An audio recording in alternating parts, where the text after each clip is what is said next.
Dr.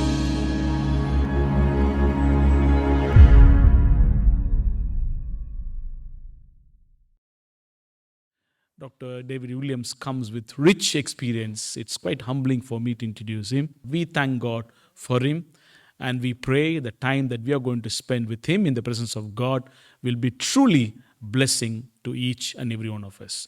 Without wasting much time, we'd like to invite Dr. David to do with the first presentation for us. And good morning and happy Sabbath. It is truly a blessing to be here with you today and to talk about some of the challenges we face as a people and as societies and what God is calling us to do. So I've been working with the National Health Service for about 7 years now. Been working with the workforce race equality standard. And then during the pandemic, the National Health Service, and I'll show you the data that shocked everyone in the UK in health the field, of large racial inequities in deaths from COVID-19. And Sir Simon Stevens, I had a call with him, among others, trying to figure out what to do, and they decided that they would establish a race and health observatory. It's called the RHO, the NHS Race and Health Observatory, to identify what are the drivers of racial inequalities in the UK, and what could be done about it. And so they gave £10 million to create this office that would do this work. I am the only non-UK based person that sits on the board of the Race and Health Observatory. We have quarterly board meetings. They are remote. But the Race and Health Observatory also decided that the problem in the UK is not unique to the UK. It's a global problem. And so they created an international experts group with scholars from around the world to look at racial inequalities from a global perspective. And I co-chair, along with Yvonne Coghill, who recently retired from the NHS, the international group. And we had a conference at the British Medical Association this week, the first conference with the international experts. I was the keynote speaker, and that was Thursday and Friday. So I've had a busy week working hard. Also, being the co-chair of the meeting was very busy. But God is good, and I'm thankful to the Lord for the Sabbath. Amen. The Sabbath is one of the things that God has given us to promote our health. So what I want to do in the first presentation this morning is to really give you a lot of the science of racial inequities in health and the role of racism. And then my sermon will build on what I've done, because the sermon will outline what God has outlined for the church to do about the challenges our society faces. And I'm going to show you a lot of data from the US and the UK to illustrate the challenges. So first, I'm going to show you deaths from COVID-19.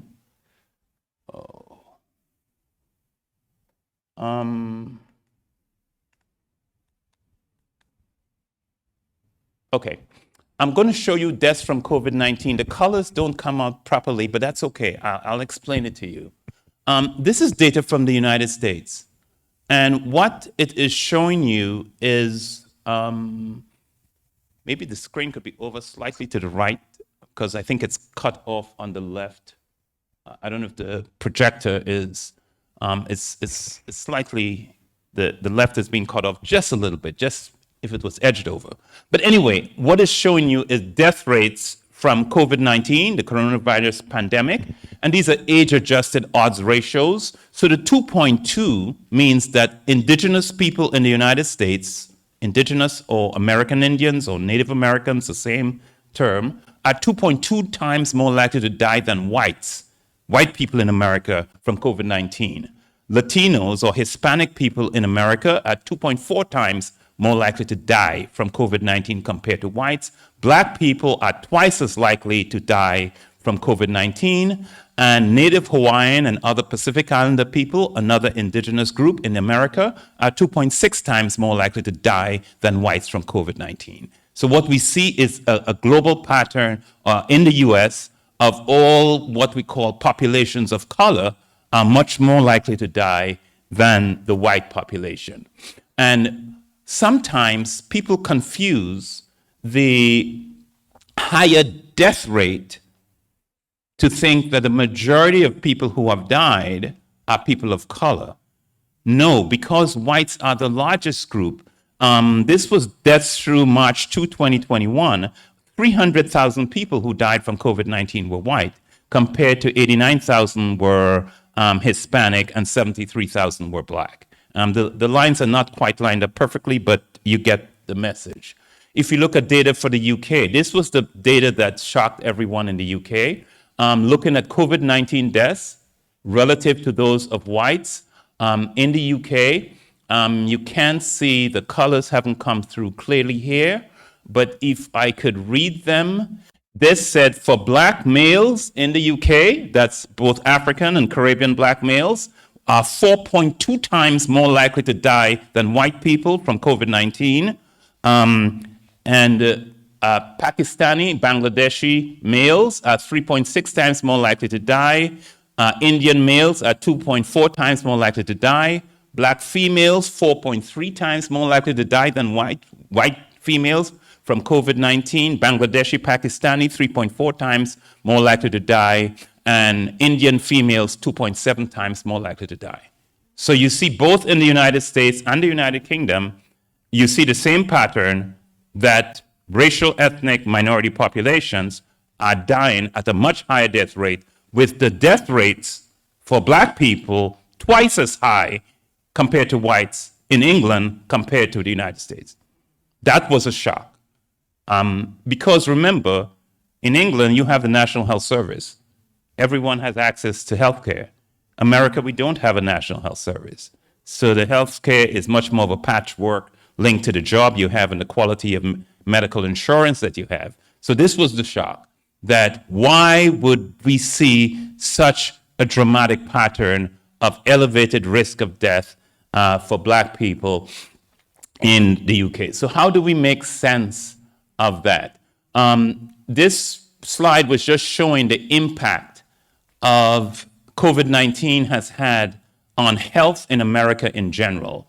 One marker of health that is used is called life expectancy. Life expectancy refers to how long the average person lives. And what we had in the United States as a result of COVID-19, from 2019 to 2020, we have seen the largest decline in life expectancy than we've seen in 90 years in the United States. So deaths for black males declined by 3 years. For Hispanic males, 2.4 years, black females, 2.3, Hispanic females, 1.1, white males, 0.8 of a year, white females, 0.7 of a year. So we haven't seen declines of that magnitude in 70 years. So COVID-19 has a huge negative impact on health in general. What I want to show you, the racial disparities in health don't just exist for COVID-19. So I'm just picking one other indicator, and I'm showing you infant mortality in the United States. Infant mortality refers to the death of a baby before its first birthday, okay? And what we are showing is the rate of death for different groups in the US. And I'm sorry that the colors are not coming through clearly because the slide is quite clear, but I'll explain it to you. What it's showing you is that the group with the highest death rate, infant death rate, is blacks. With it's 10.4 per 1,000 live births. And next comes the Native Hawaiian Pacific Islander population, 9.4. Then comes American Indians and Alaska Natives, 8.2. Then comes Hispanic at 4.9, whites at 4.6, Asians at 3.6. So the bottom line is you could see the black and the two indigenous populations have death rates that's more than twice that of the white population of the babies dying before their first birthday. So that's very striking data. But if we look at data for the UK, for England and Wales, to be more precise, you see the same pattern. Look at the Death rate, infant mortality for the white British, 3.2. Pakistani, 7.3. Black African, 7. Bangladeshi, 5.6. Black Caribbean, 5.8. Indian, 4.7. White other is mainly white European immigrants, Eastern European immigrants are here in England and Wales. So again, I'm showing you across two different contexts, you see the same pattern that black people and other minority people are doing worse. I have data, this pattern is true in Australia, it's true in New Zealand, it's true in South Africa, it's true throughout Latin America, looking at the Afro-descended population, that's populations of African descent throughout Latin America. It's true for the indigenous populations throughout Latin America. It's a global pattern that we see. So the question is why? Why do we see such large racial inequities in health? Well, there are large inequities in health in socioeconomic status, or SES. What do I mean when I say socioeconomic status? I'm referring to differences in health by income, education, occupational status. In every country of the world, persons of higher levels of income and education live longer on average, there are exceptions, but on average, live longer and have better health than persons of lower levels of income, education, or wealth, or occupational status. So socioeconomic status is globally the single biggest predictor of variations in health. And when we say race ethnicity, it is a proxy in part for differences in socioeconomic status. Let me give you one example from the US, and then I'll give you an example from the UK. This is median household income by race in 2018 in America. I'm just presented it in a way in which you can't miss the point. So I'm standardizing on the household income of whites as $1. For every dollar of household income white households receive, Asian households receive $1.23. The Asian category in the United States is made up of people from 60% of the world's population, all the Asian countries combined. It's a group heavily made up of immigrants. Almost 70% of Asians in the United States are immigrants. They are twice as likely as whites to have a college degree. They've come to the United States. There's a highly skilled group, but they also have more persons contributing to household income. They're more likely to live in multi-generational households. So if I'd use the per capita or per person measure of income, whites would have the highest per person measure of income, but Asians have the highest household levels of income. But let's look at the historically disadvantaged groups. For every dollar of household income white households receive, Hispanic or Latino households receive 73 cents, and American Indian and black households receive 59 cents. Do you know what is stunning about the 59 cents figure? That is identical to the black-white gap in income in 1978. 1978 was the peak year of the narrowing of the black-white gap as a result of the civil rights policies of the 60s and 70s and the war on poverty, the anti-poverty policies of the 60s and 70s. So the gap, which was bigger, blacks were earning like 49 cents, it was narrowed to 59 cents. And in 2018, it's still 59 cents.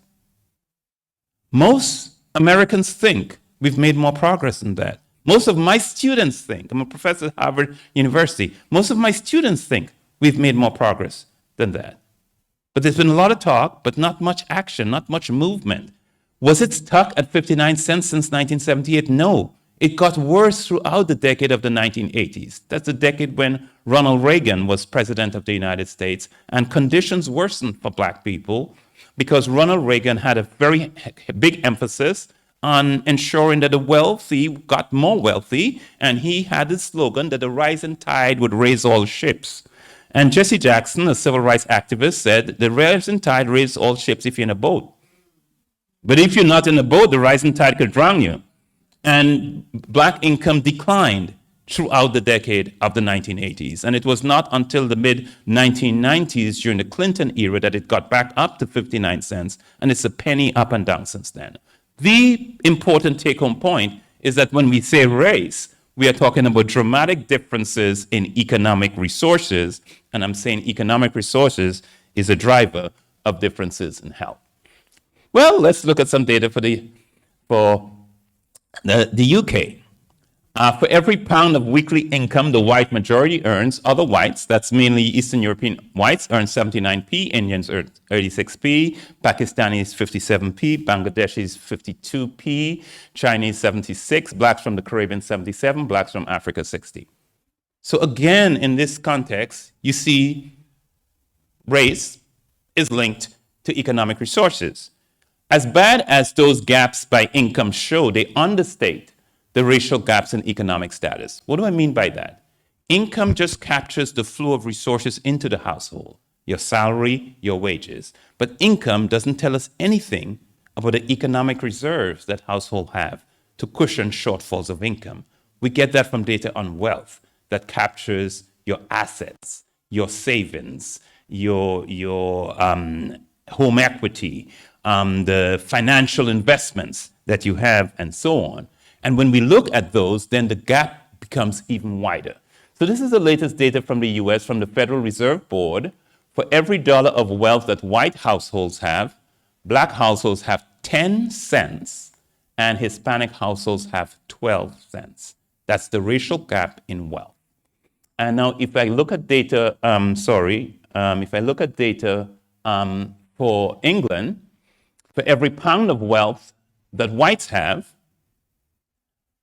Indians have 95p, Pakistanis 50p, blacks from the Caribbean 20p, blacks from Africa 10 pence, and blacks Bangladeshis 10 pence. So there are huge racial gaps in wealth.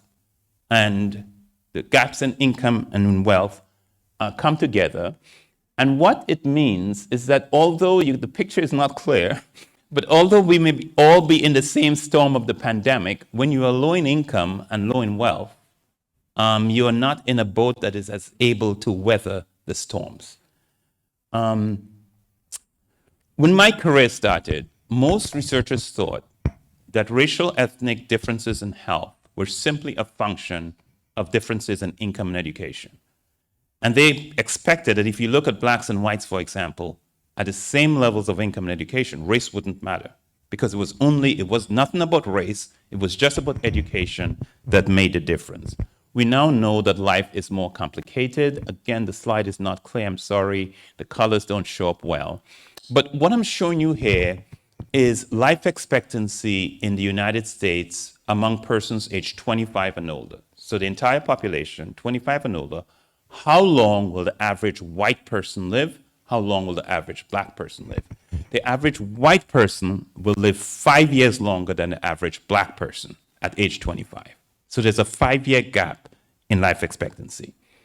But then I say, let's look within the white population. And you can't see the data very clearly, but whites, the top line is whites, with a college degree or more education, live 6.4 years longer than whites who have not finished high school. So remember, I talked about the power of income and education to drive health. So the education gap within whites is bigger than the black-white gap. And if we look within blacks with a college degree or more education live 5.3 years longer than blacks who have not finished high school. So within each group, education, the same is true for income. I'm not going to show you the income data in the interest of time. There's a bigger gap by education and income within each race than the overall racial gap. So should we even bother by looking at race and just look at education? I would say not so fast. Why? Because look at what we find. At every level of education and income, race still matters. So whites who have not finished high school live 3.1 years longer than blacks who have not finished high school. And you can't see this, sorry. There's a 4.2-year gap between the best of blacks, those with a college degree or more education, compared to whites with a college degree or more education. And what you cannot see very clearly here, I'm really sorry, the colors are not coming through on the slide.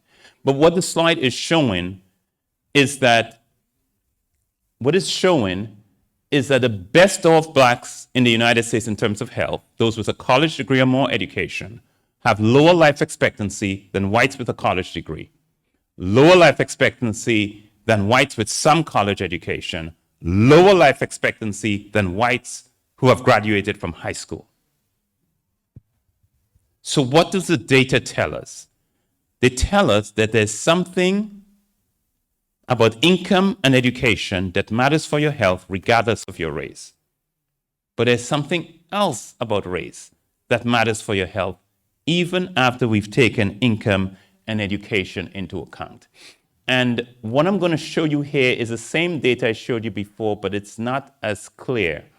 But what it shows is the COVID-19 death rate in the UK.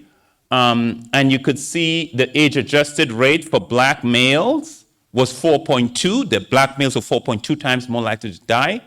And statistically, after we took into account not just the age, but where you live. Did you live in an urban or rural area? What is your income level? What's your education level? Do you own a house or not? How long have you lived there? And the indicators of your underlying health. The gap is reduced from 4.2 to 1.9. So even after we've taken all these indicators of socioeconomic status into account, black men are still twice as likely to die of COVID-19. It's not 4 times now, but twice as likely, even after we've taken income and education and whether you own a home or not into account. So there's something else about race that's driving it. And that same pattern, the numbers are not readily visible, so I'm just, is evident for females as well. And so the question is, why does race still matter? Could racism be playing a role in terms of driving these inequities in health? This is, you can't see the title of the slide, but it's a definition of racism. What do I mean when I use the word racism? Racism, I think of it primarily as a societal system. A system that categorizes and ranks some populations, views some groups, divides people into groups, and views some groups are better than others. It devalues and disempowers some groups. It differentially allocates opportunities and resources. The system of racism is the belief that there is a ranking of human populations, some people more valuable than others. It can lead to negative attitudes and beliefs. It can lead to differential treatment, that is discrimination. And you can't see this either, but I think of racism as a societal system, and it's a system and there are other social forces. And I want to talk about the ways in which this matters for health. So I'm going to give you an example of what's called institutional or structural racism, and that's different than racism at an individual level. It's racism embedded in policies within society. And one that I have studied is called residential segregation in the United States. Residential segregation in the United States were laws that were passed in the late 19th century and were strengthened in the early 20th century, have been illegal since the 1960s, but the structure put in place since 1940 is still intact, which basically said where you lived or where you could live was linked to your racial status.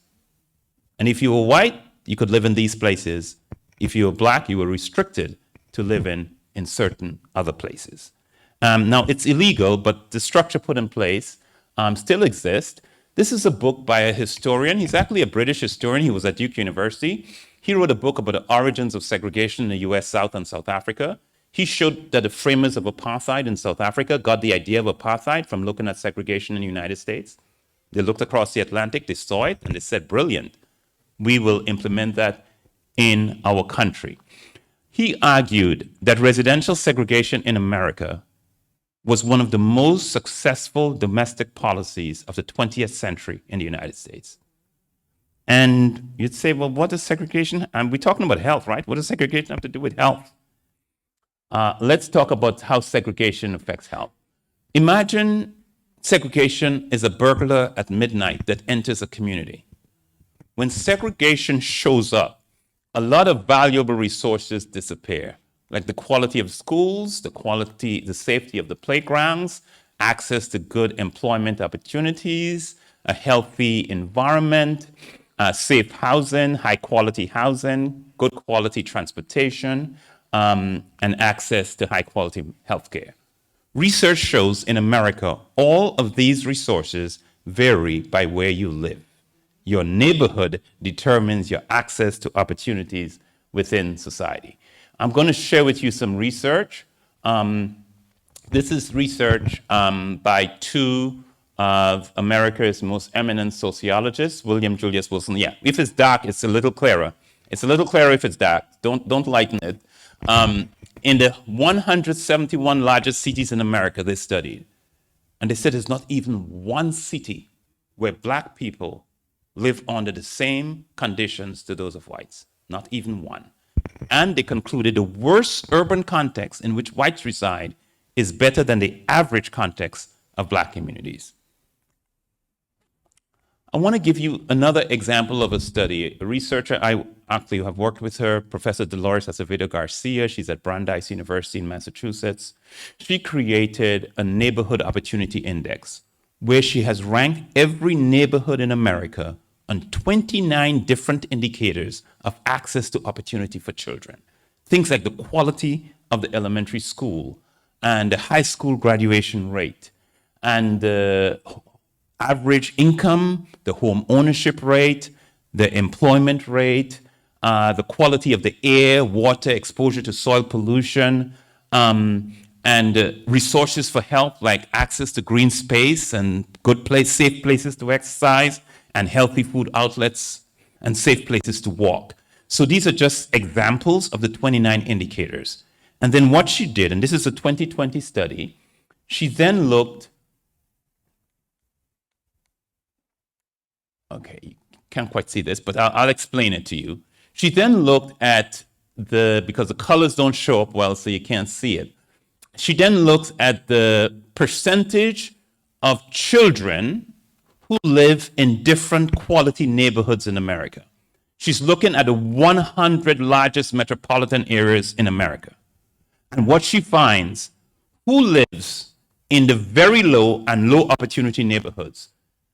67%, 2/3 of all black children in the 100 largest metro areas in America are living in very low and low opportunity neighborhoods. That's also true for 58% of Hispanic kids and 53% of American Indian kids, compared to only 1 in 5 white children and Asian children. And who lives in the high and very high opportunity neighborhoods? Almost 2/3 of all white children and almost 2/3 of all Asian children live in the high opportunity neighborhoods, compared to 1 in 5 white and Asian kids. So in other words, where you live is a powerful predictor of access to opportunity. In fact, what research finds is that this place and the opportunities in the place where you live is the driver of the racial differences in income and education that we talked about in the first place. So I'll show you two studies, both from Harvard economists. This is David Cutler. He was the dean of the social science at Harvard when I joined Harvard University as a faculty. National data for the United States, using fancy econometric models I cannot even fully describe.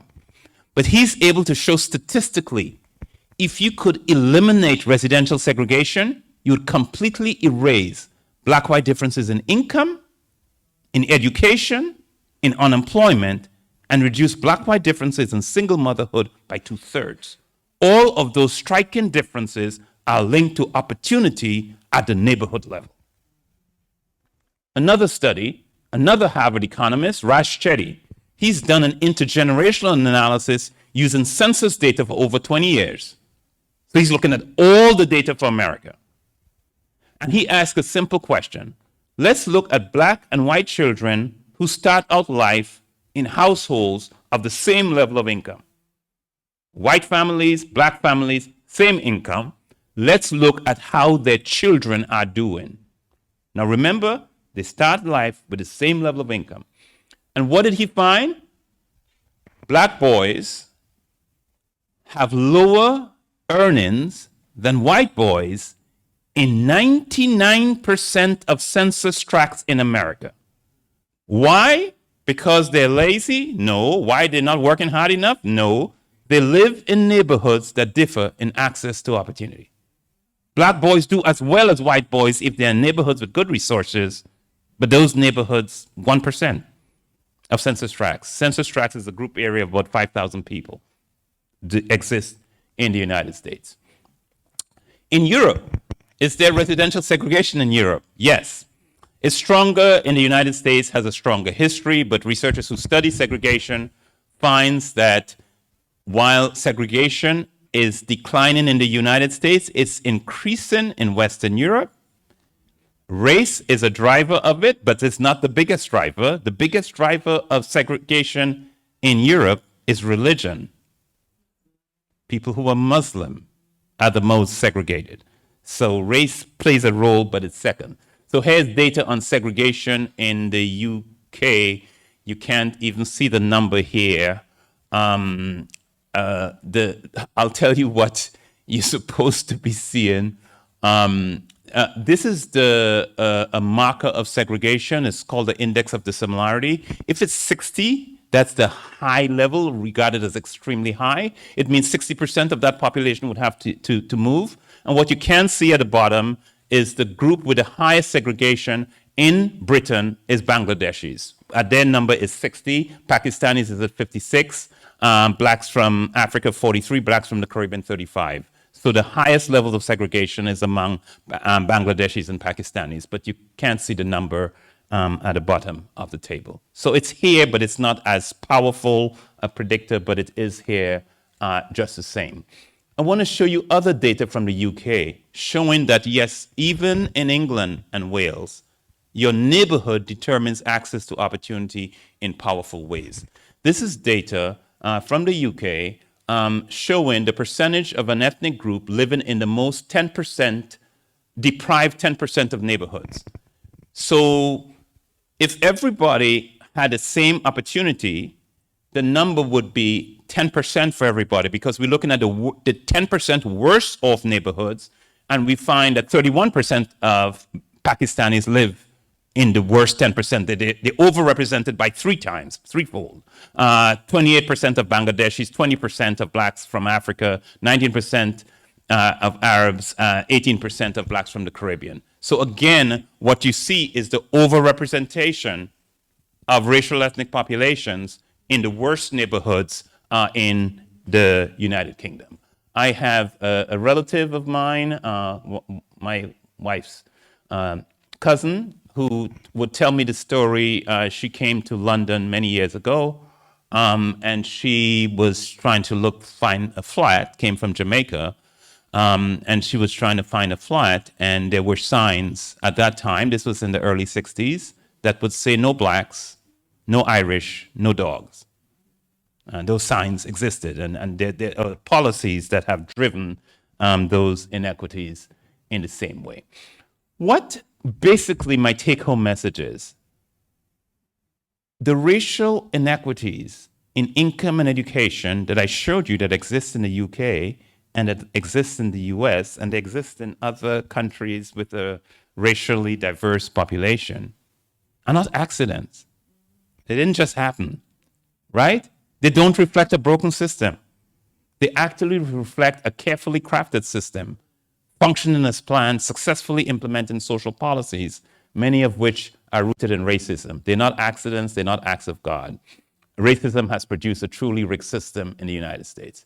And my research and the research of others show that when you are low in economic status, low in income, low in wealth, and you live in neighborhoods that differ in access to opportunity, you also are exposed to higher levels of stress. You're more likely to experience unemployment. You're more likely to have problems making ends meet at the end of the month. You have higher levels of psychosocial stresses, like the death of loved ones. You have higher levels of exposure to physical and chemical stresses, like air pollution and other toxic exposures. So it's not just what it does to you socioeconomically, but it's also what it does to you. So for example, in the United States, one study found, if you live in an area of higher air pollution, you're more likely to get COVID, and if you got it, you're more likely to die. So air pollution exposure is a risk factor for vulnerability to COVID, and for the severity of COVID. So all of these things matter in terms of impacting your health.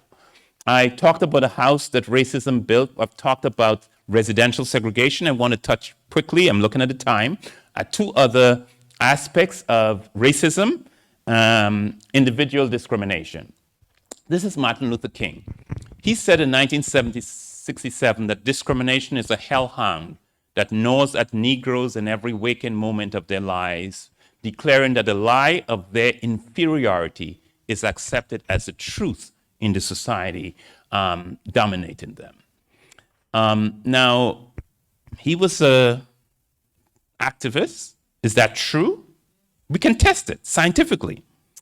So I want to share with you, this is what I am probably most famous for worldwide.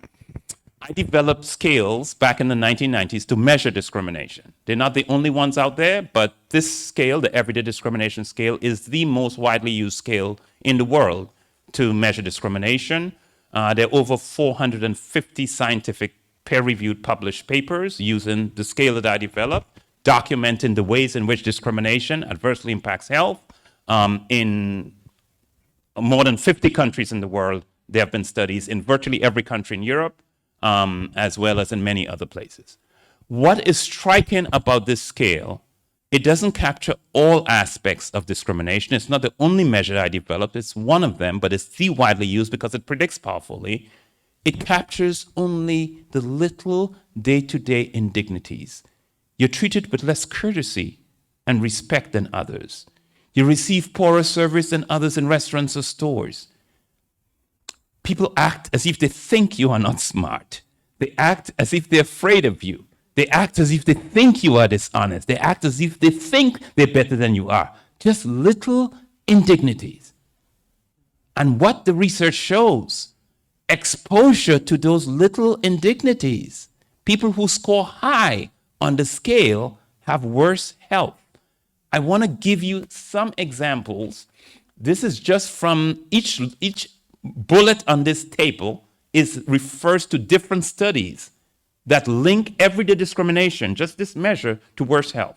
So people who score high on everyday discrimination are more likely to get heart disease, are more likely to develop breast cancer, are more likely to develop type 2 diabetes. They are more likely to engage in behaviors that lead to worse health, like smoking. They're more likely to have subclinical markers of heart disease, like coronary artery calcification, heart rate variation, AFib. They're more likely to have high blood pressure. You can't see that clearly. They're more likely to report poorer sleep quantity and quality at night. They're more likely to have multiple indicators of stress hormones, like high levels of cortisol, high levels of inflammation, like CRP or IL-6. Those are markers of inflammation. If you're high in inflammation, you're vulnerable to any chronic disease. More likely to have shorter telomere length. Telomere length is a measure of biological aging at a cellular level, so it's literally making you die more rapidly. In a number of studies, actually, if you score high on a measure of everyday discrimination, it's an independent predictor of premature death. You actually die more quickly. High levels of the everyday discrimination linked to higher rates of obesity, linked to less engagement with the healthcare system. People who score high in discrimination, you've been treated badly, there's less likely to follow through on what a doctor tells them to do.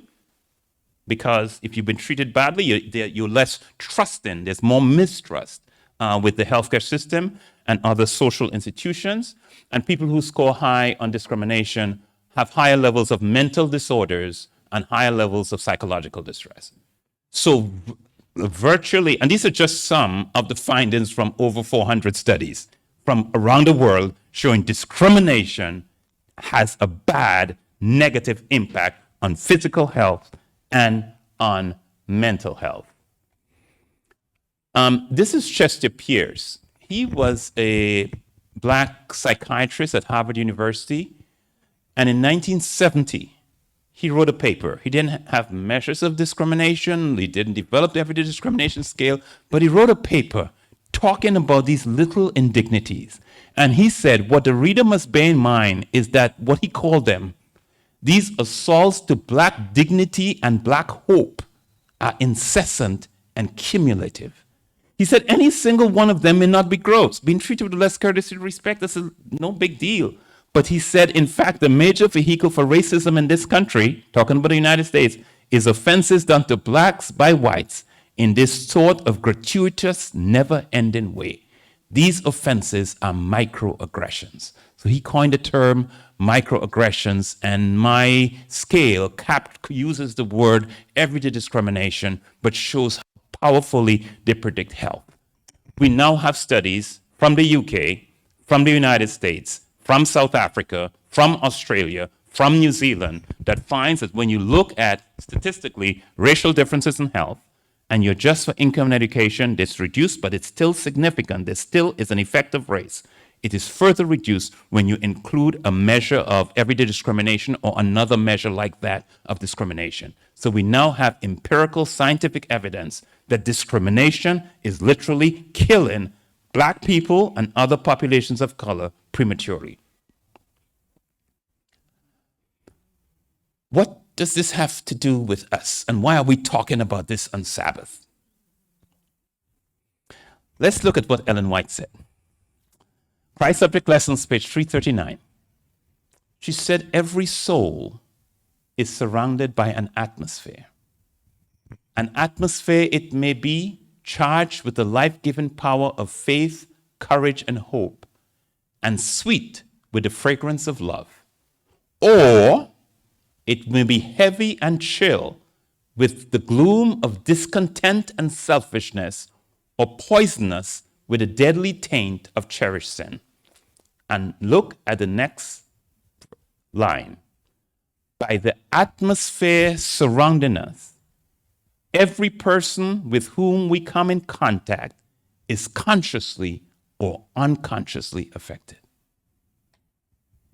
In other words, the way we relate to other people on a daily basis, let's make this real. Everybody who was in your presence this week, just because they were in your presence, were either pushed a little closer towards heaven or a little closer towards hell as a result of being in your presence. Each one of us has an influence. And are we allowing God to let his light shine through us and his grace shine through us, that we have a positive influence on others when we encounter them, or do we have a negative influence? By the atmosphere surrounding us, everybody with whom we come in contact with is consciously or unconsciously affected. Even if they're not consciously aware, they were affected by being in my presence, positively or negatively. And so it should say to us that we have a responsibility, and that's why we need to ask God each day to live out his life within us, so that we can be a balm in Gilead. We can be a promoter of good health and not a promoter of disease and death because of the attitudes we have and the atmosphere that surrounds us. There are hidden ways research finds in which stressors linked to race and racism adversely affect health. Let me give you a couple quick examples. This was a study I did. This was Brandisha Tynes, was one of my students. We published back in 2008 the first study documenting that among children, these were middle and high school kids in the United States, the exposure to discrimination online was adversely affecting their mental health. What was they were running into in chat rooms or in social media online. A more recent study by Professor Tynes, I had nothing to do with this study, but she studied Black and Latinx adolescents, and those who have spent in the last year said they have watched more online videos of someone of their racial group being beaten, arrested, detained, abused by the police.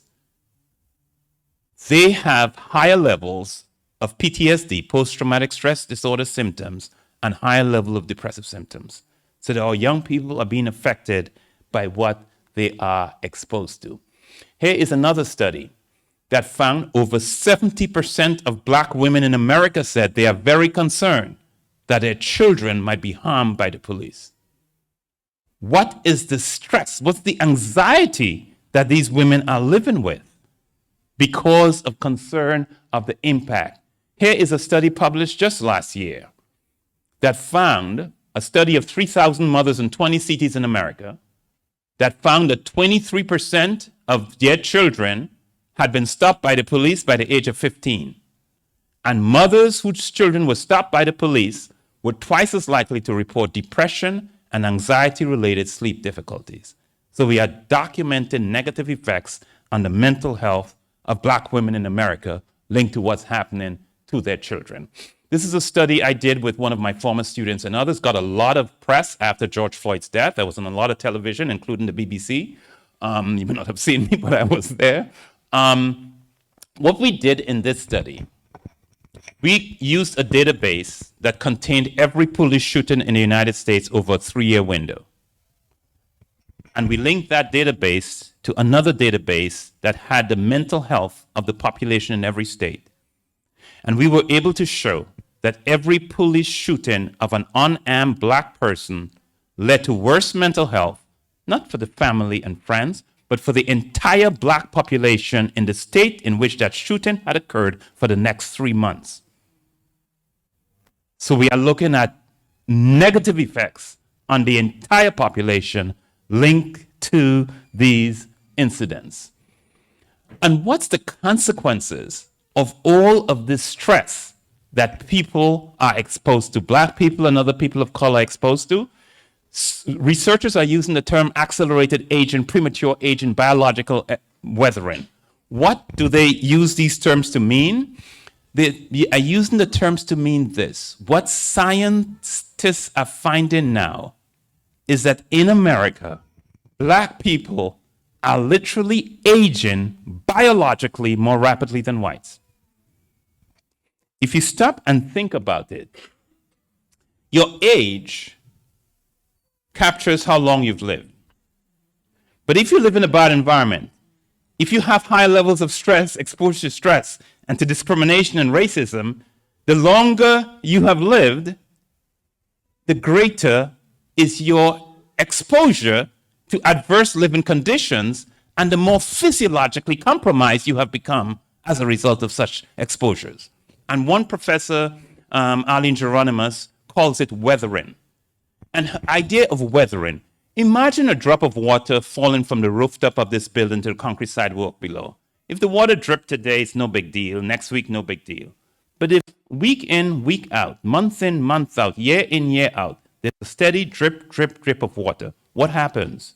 The concrete becomes weathered. It becomes eroded by the constant exposure to adversity. And research is documenting that at middle age, you take a 50-year-old Black person and a 50-year-old white person, and you look at them biologically, looking at telomere length and looking at physiological dysregulation. The 50-year-old Black person, in some studies, is 7.5 years older than the white person biologically, the same chronological age. In some studies, 10 years older than the white person. It's taken a toll. All of the stress is taking a toll. And so what we have is the earlier onset of disease. You can't see it clearly here, but it shows national data for the United States. At age 50 to 64, 41% of white people have high blood pressure compared to 61%. 41% of white people have high blood pressure at that age. 61% of Black people have high blood pressure at that age. So I've talked about segregation as an upstream structural mechanism of racism. I've talked about individual discrimination, how it harms health. I'm going to talk quickly about cultural racism that also plays a role, and then we're going to move on quickly to wrap up. There are negative stereotypes that are deeply embedded in our culture that affect how we relate to each other. I want to show you where the negative stereotypes come from. This is a study done by a group of researchers in the United States. They created a database of American culture. In this database, they put the books, magazine articles, newspaper articles that the average college-educated person will read over their lifetime. The database has about 10 million words. What's brilliant about this is if you put the culture in a database, you can now ask the question, When the word black appears in American culture, what adjective most frequently co-occurs with black? Poor, then violent, then religious, then lazy, then cheerful, then dangerous. When white occurs, wealthy, progressive, conventional, stubborn, successful, educated. For the fun of it, when female occurs, distant, warm, gentle, passive. When male occurs, dominant, leader, logical, strong. The numbers next to them is the measure of associative strength. They're not technically simple correlations, but you could interpret them that way. The higher the number, the stronger is the association, the more closely tied that concept is to the other one. These are the most common stereotypes for blacks and whites, and you can see the predominance of negative stereotypes for black folks. Why does this matter, and what is the relevance of that? It matters profoundly because what research tells us is that every society, every culture has in-groups and out-groups. Groups that are viewed positively and groups that are viewed negatively. And when you meet someone, I want everyone to do something for me, something. Blink your eye. Okay. In 1/3, you took 300 milliseconds to blink your eye. A millisecond is 1,000th of a second. Okay? And it takes about 300 milliseconds to blink your eye. In 1/3 of the time it takes to blink your eye, in 100 milliseconds, when you meet someone, you notice their race, their gender, their age. And if based on where you were raised, you have negative stereotypes in your subconscious about that person, you will treat that person differently. That is, you will discriminate against that person. And that's a normal human response. It's not about what white people do. This is what human beings do. And if you think you don't do it, the Bible tells us the heart is deceitful above all things and desperately wicked. The Bible tells us, let him that thinketh he standeth take heed lest he fall, because this is a normal human process. Every culture, every society has groups that are viewed positively and groups that are viewed negatively. And implicit bias in medical care, I don't have time to talk about it. This was a report from the United States documenting that doctors treat patients differently based on their race. I'll give you one study. There was a study I wanted to show you, but yes, this is the study I wanted to show you. A study of 1.8 million hospital births in the state of Florida between 1992 2015. When cared for by white doctors, black babies are 3 times more likely than whites newborn to die in the hospital. The disparity is cut in half when cared for by a black doctor.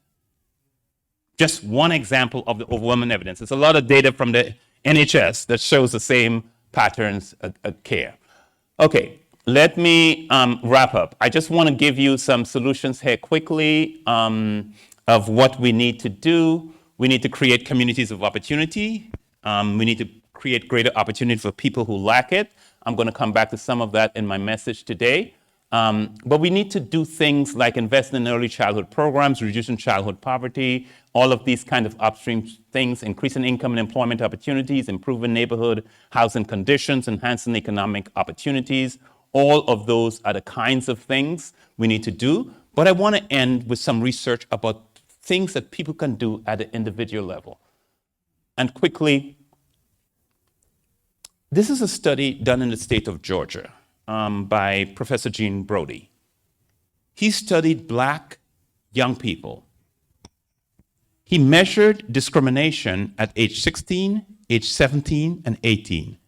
And those youth who were consistently high on discrimination at 16, 17, and 18, by age 20, I didn't say age 40, I didn't say age 50, they're high on discrimination consistently, 16, 17, 18. By age 20, they have higher levels of stress hormones, cortisol, epinephrine, norepinephrine, systolic and diastolic blood pressure, and inflammation, and higher BMI at age 20, linked to discrimination experience as a teenager. The good news, the association between exposure to discrimination as a teen and changes, biological dysregulation in their bodies was broken if they were in good relationships with their teachers, their parents, and their friends.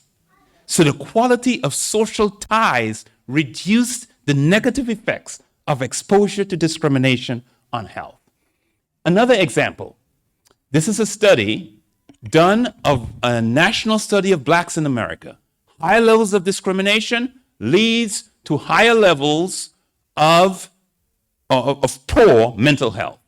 However, 3 aspects of religious involvement: frequency of going to church, seeking religious guidance in your everyday life, and getting support from the members of your church.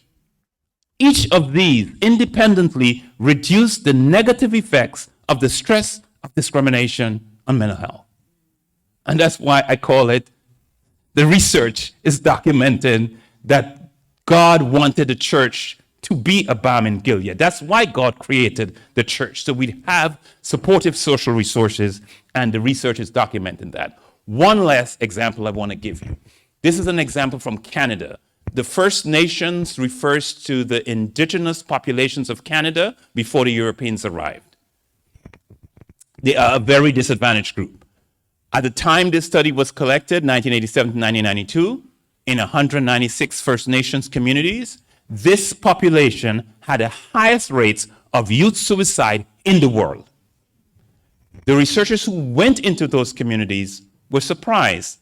As a group, this group has the highest rates of youth suicide, but half of the communities didn't have any suicides at all in the last 5 years. So the whole group has very high rate suicide, but some of them have no suicides at all. And they asked, what is making the difference? And they were able to identify 5 markers of challenging the federal government of Canada, titles to land and the right to govern themselves, and wanting to control their schools and their fire services and their police forces, control, and having a place in the community where they taught their children their history and their culture. And what they found, that each of these, each indicator of advocacy, protest, empowerment, and cultural affirmation was associated with a lower risk of youth suicide. So getting young people involved in serving their community and making a difference in their community is a protective factor for against suicide. So just pointing out there are things that we can do that made a difference.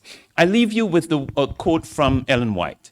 This is from the book Southern Work, and she was talking about the situation of blacks in the United States, but it gives us some context of the role that God sees and how God feels about these topics. What Ellen White said, God spoke concerning the captivity of colored people. Back then in the 19th century, black people in America were called colored people as verily as he did concerning the Hebrew captives. You know where God told Moses, I've seen the affliction of my people? She said, God spoke about black people in America the same way. I've seen the affliction of my people. I've heard their cry. I know their sorrows. I'm come down to deliver them. In American history, we read about Abraham Lincoln freeing the slaves. Ellen White tells us the Lord wrought in freeing the southern slaves. And he designed to work still further for them as he did for the children of Israel, whom he took forth to educate, to refine, to ennoble. So there's still large racial gaps in health.